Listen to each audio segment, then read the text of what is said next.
భూమి గగన్ని తీసుకొని తన డ్యాన్స్ స్కూల్ని గవర్నమెంట్ అఫిలియేట్ చేయడానికి శోభాచంద్ర ఫ్రెండ్ అయిన సునంద దగ్గరికి తీసుకొస్తుంది. మేడం మేడం అని భూమి పిలుస్తూ ఉంటుంది. అప్పుడే వస్తుంది ఆవిడ.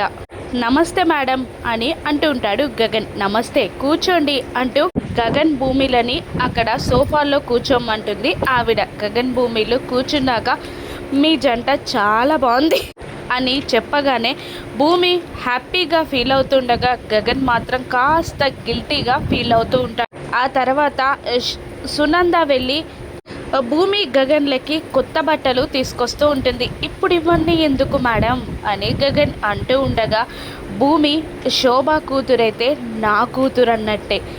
కూతురు అల్లుడు ఇంటికి వస్తే బట్టలు పెట్టడం నా బాధ్యత, బట్టలు పెట్టి ఆశీర్వదించడం మన సాంప్రదాయం అని అంటూ భూమికి బొట్టు పెట్టి గగన్ భూమిలకి కొత్త బట్టలు అందించి వాళ్ళు కాళ్ళకి దండం పెడితే జీవితాంతం సంతోషంగా దంపతులుగా అష్టైశ్వర్యాలతో ఉండండి అని దీవిస్తుంది ఆవిడ. దాంతో భూమి సంతోషానికి అవధులు ఉండవు. ఆ తర్వాత గగన్ చేయిని తీసుకొని భూమి చేతిని గగన్ చేతిలో పెట్టి ఎప్పటికీ ఈ చేతిని మాత్రం విడవకు అంటూ భూమిని గగన్కి అప్పజెప్తుంది సునంద. భూమి హ్యాపీగా ఫీల్ అవుతూ ఉంటుంది, కానీ గగన్ మాత్రం గిల్టీగా ఫీల్ అవుతూ ఉంటాడు. ఆ తర్వాత భూమి డ్యాన్స్ స్కూల్ని గవర్నమెంట్ పర్మిషన్ ఇస్తూ సంతకాలు కూడా పెట్టేస్తుంది సునంద.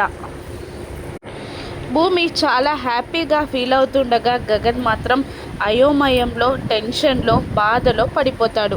ఇక గగన్ భూమిలు విడిపోబోతున్నారని సునందకి తెలుస్తుందా? భూమిని గగన్ కాపాడుకోగలడా? రాను ఎపిసోడ్స్లో చూద్దాం. Thank you for watching.